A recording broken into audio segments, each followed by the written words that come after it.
story this evening on Mindwebs comes from the book The Vintage Bradbury, Ray Bradbury's own selection of some of his best stories. It's one titled Kaleidoscope. The first concussion cut the rocket up the side with a giant can opener. The men were thrown into space like a dozen wriggling silverfish. They were scattered into a dark sea, and the ship, in a million pieces, went on, a meteor swarm seeking a lost sun. Barclay, Barclay, where are you? The sound of voices calling like lost children on a cold night. Wood, Captain. Hollis, this is Stone. Stone, this is Hollis, where are you? I don't know, how can I? Which way's up? I'm falling, good God, I'm falling. They fell. They fell as pebbles fall down wells. They were scattered as jackstones are scattered from a gigantic throw. And now, instead of men, there were only voices, all kinds of voices, disembodied and impassioned in varying degrees of terror and resignation. We're going away from each other. This was true. Hollis, swinging head over heels, knew this was true. He knew it with a vague acceptance. They were parting to go their separate ways, and nothing could bring them back. They were wearing their sealed, tight spacesuits with the glass tubes over their pale faces, but they hadn't had time to lock on their force units. With them, they could be small lifeboats in space, saving themselves, saving others, collecting together, finding each other until they were an island of men with some plan. But without the force units snapped to their shoulders, they were meteors, senseless, each going to a separate and irrevocable fate. A period of perhaps 10 minutes elapsed while the first terror died, and a metallic calm took its place. Space began to weave its strange voices in and out on a great, dark loom, crossing, recrossing, making a final pattern. Stone to Hollis, how long can we talk by phone? Depends on how fast you're going your way and I'm going mine. An hour I make it. That should do, said Hollis, abstracted, quiet. What happened? Said Hollis a minute later. The rocket blew up, that's all. Rockets do blow up. Which way are you going? Looks like I'll hit the moon. It's Earth for me, back to old Mother Earth. At 10,000 miles per hour, I'll burn like a match. Hollis thought of it with a queer abstraction of mind. He seemed to be removed from his body, watching it fall down and down through space, as objective as he had been in regard to the first falling snowflakes of a winter season long gone.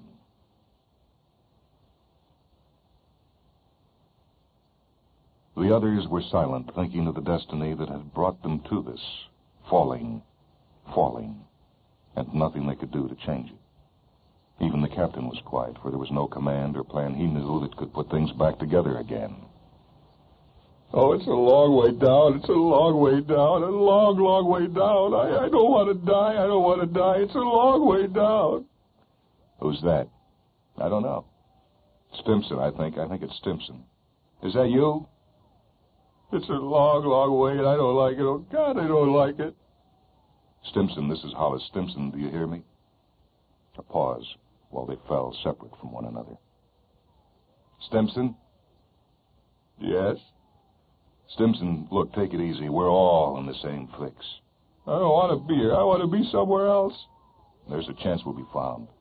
I must be. I don't believe this. I don't believe any of this is happening. It's a bad dream. Shut up, said Hollis. Come and make me. It was Applegate. He laughed easily with a similar objectivity. Come and shut me up. Hollis, for the first time, felt the impossibility of his position. A great anger filled him, for he wanted more than anything at this moment to be able to do something to Applegate. He had wanted for many years to do something, and now it was too late. Applegate was only a telephonic voice. Falling.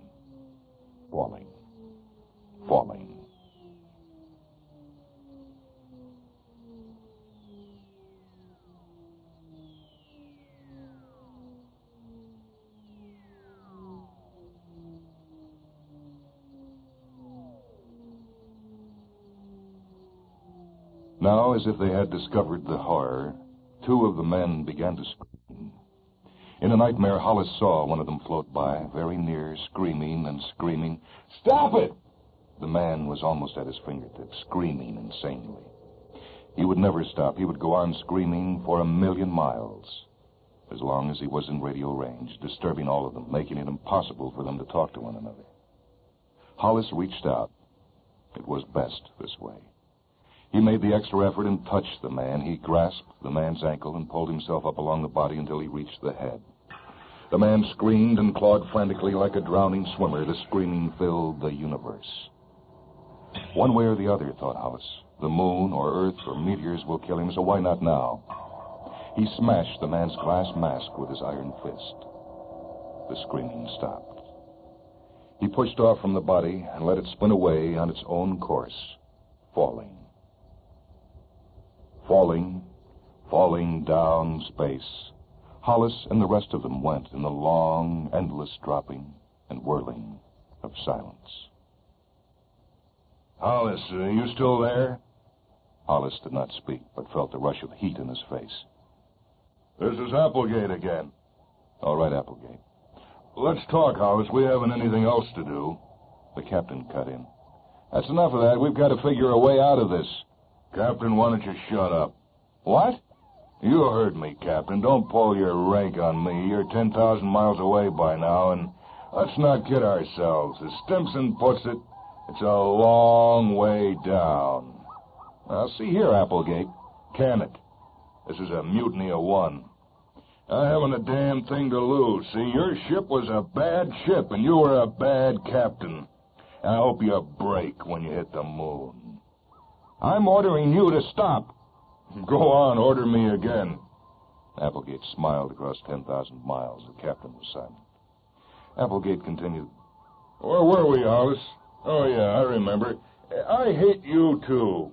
But you know that. You've known that for a long time. Hollis clenched his fists helplessly. I want to tell you something. I want to make you happy, Hollis. I was the one who blackballed you with a rocket company 5 years ago. A meteor flashed by. Hollis looked down, and his left hand was gone. Blood spurted. Suddenly, there was no air in his suit. He had enough air in his lungs to move his right hand over and twist a knob at his left elbow, tightening the joint and sealing the leak. It had happened so quickly that he was not surprised. Nothing surprised him anymore. The air in the suit came back to normal in an instant, now that the leak was sealed. And the blood that had flowed so swiftly was pressured as he fastened the knob yet tighter until it made a tourniquet. All of this took place in a terrible silence on his part. The other men chatted. The one man, Lespear, went on and on with his talk about his wife on Mars, his wife on Venus, his wife on Jupiter, his money, his wondrous times, his drunkenness, his gambling, his happiness. On and on while they all fell. Lespear reminisced on the past, happy while he fell to his death.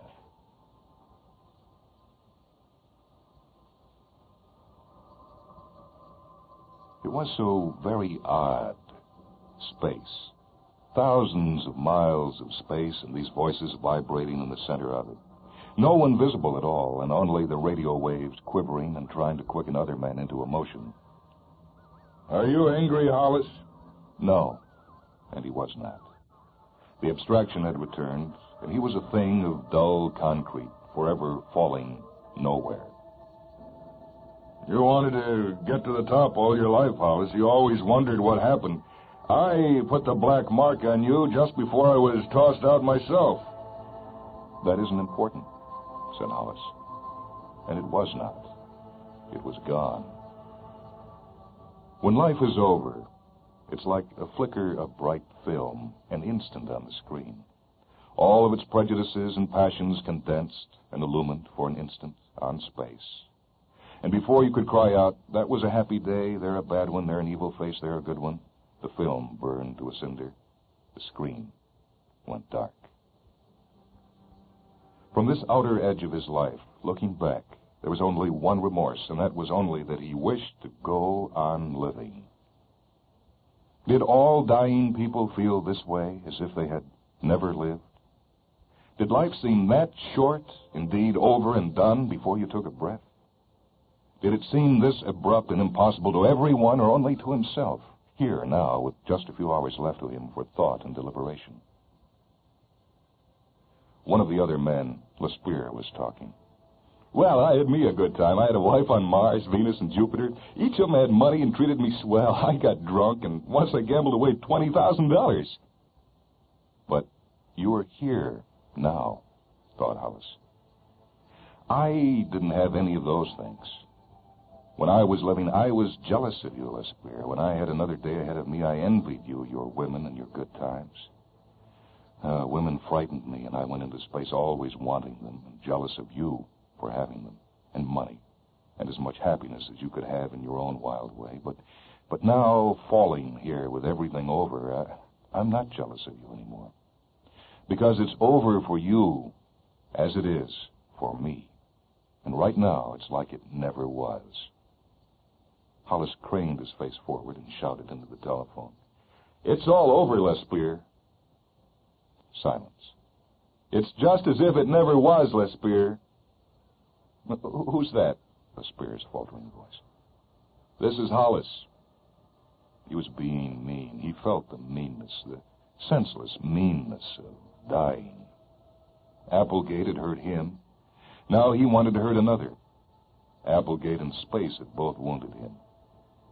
You're out here, Lespierre. It's all over. It's just as if it had never happened, isn't it? No. When anything's over, Lespierre, it's just like it never happened. Where's your life any better than mine now? Now is what counts. Is it any better, is it? Yes, it's better. How?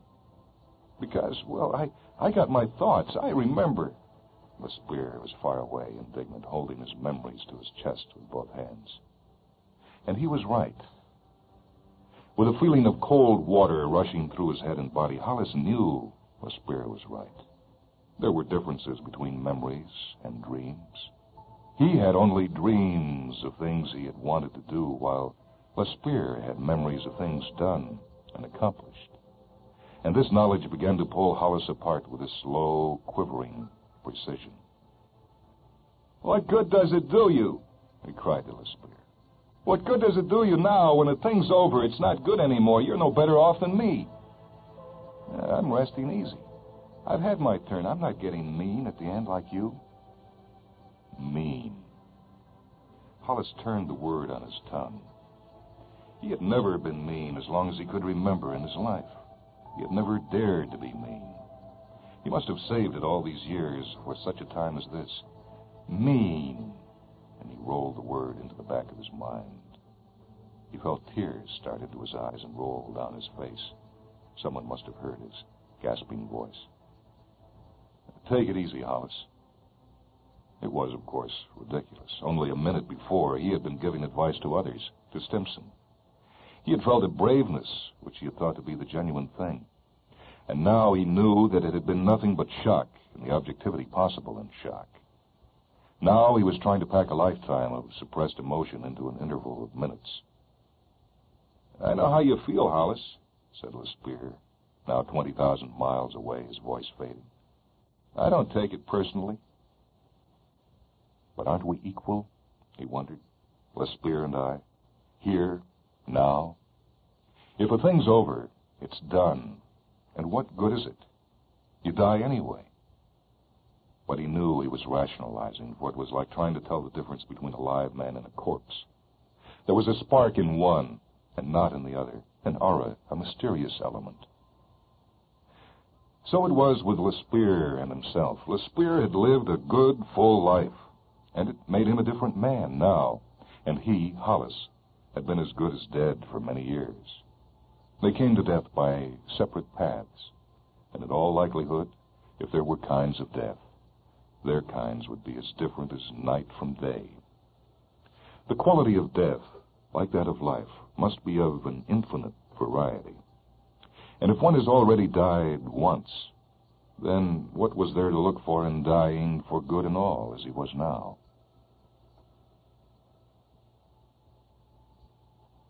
It was a second later that he discovered his right foot was cut sheer away. It almost made him laugh. The air was gone from his suit again. He bent quickly. There was blood, and the meteor had taken flesh and suit away to the ankle. Oh, death in space was most humorous. It cut you away piece by piece like a black and invisible butcher. He tightened the valve at the knee, his head whirling into pain. Fighting to remain aware, and with the valve tightened, the blood retained, the air kept, he straightened up and went on falling. For that was all there was left to do. Hollis? Hollis nodded sleepily, tired of waiting for death. Hollis, this is Applegate again. Yes? Well, I've had time to think. I listened to you. This isn't good. It makes us bad. This is a bad way to die. It brings all the bile out. Are you listening, Hollis? Yes. Hollis, I lied to you. A minute ago I lied. I didn't blackball you. I don't know why I said that. Guess I wanted to hurt you. You seemed the one to hurt. We've always fought. Guess I'm getting old and repenting fast. I guess listening to you be mean sort of made me ashamed. Whatever the reason, I want you to know I was an idiot, too. There's not an ounce of truth in what I said, Hollis. Hollis felt his heart begin to work again. It seemed as if it hadn't worked for 5 minutes. But now all of his limbs began to take color and warmth. The shock was over, and the successive shocks of anger and terror and loneliness were passing. He felt like a man emerging from a cold shower in the morning, ready for breakfast and a new day. He said, "Thanks, Applegate." Well, don't mention it. "Hey," said Stone. "What?" Hollis called across space, for Stone, of all of them, was a good friend. Hey, I've got myself into a meteor swarm, some little asteroids." "Meteors?" I think it's the Miradoni cluster that goes out past Mars and in toward Earth once every 5 years. And I'm right in the middle. It's like a big kaleidoscope. You get all kinds of colors and shapes and sizes. God, it's beautiful, all that metal." Silence. Then Stone said, I'm going with them. They're taking me off with them. I'll be damned." Hollis looked to see, but saw nothing. There were only the great diamonds and sapphires and emerald mists and velvet inks of space, with God's voice mingling among the crystal fires. There was a kind of wonder and imagination in the thought of Stone going off in the meteor swarm, out past Mars for years, and coming in toward Earth every 5 years, passing in and out of the planet's ken for the next 1,000,000 centuries. Stone and the Miradoni cluster, eternal and unending, shifting and shaping like the kaleidoscope colors when you were a child and held the tube to the sun and gave it a twirl.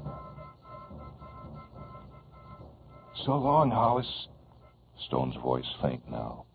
"So long." "Good luck," shouted Hollis across 30,000 miles. "Don't be funny," said Stone, and was gone. The stars closed in. Now, all the voices were fading, each on his own trajectory, some to Mars, others into farthest space. And Hollis himself, he looked down. He, of all the others, was going back to Earth, alone. "So long. Take it easy." So long, Hollis. The many goodbyes, the short farewells. And now the great loose brain was disintegrating. The components of the brain, which had worked so beautifully and efficiently in the skull case of the rocket ship firing through space, were dying one by one. Their life together was falling apart. And as a body dies when the brain ceases functioning, so the spirit of the ship and their long time together and what they meant to one another was dying. Applegate was now no more than a finger blown from the parent body, no longer to be despised and worked against. The brain was exploded, and the senseless, useless fragments of it were far scattered. The voices faded, and now all of space was silent. Hollis was alone, falling. They were all alone. Their voices had died like echoes of the words of God, spoken and vibrating in the starred deep. There went the captain to the moon. There Stone with the meteor swarm. There's Stimson. There Applegate toward Pluto. There's Smith and Turner and Underwood and all the rest. The shards of the kaleidoscope that had formed a thinking pattern for so long, hurled apart. And I, thought Hollis, what can I do? Is there anything I can do now to make up for a terrible and empty life? If only I could do one good thing to make up for the meanness I collected all these years and didn't even know was in me. But there's no one here but myself. And how can you do good all alone? You can't. Tomorrow night I'll hit Earth's atmosphere. I'll burn, he thought, and be scattered in ashes all over the continental lands. I'll be put to use just a little bit, but ashes are ashes, and they'll add to the land. He fell swiftly, like a bullet, like a pebble, like an iron weight. Objective. Objective all the time now.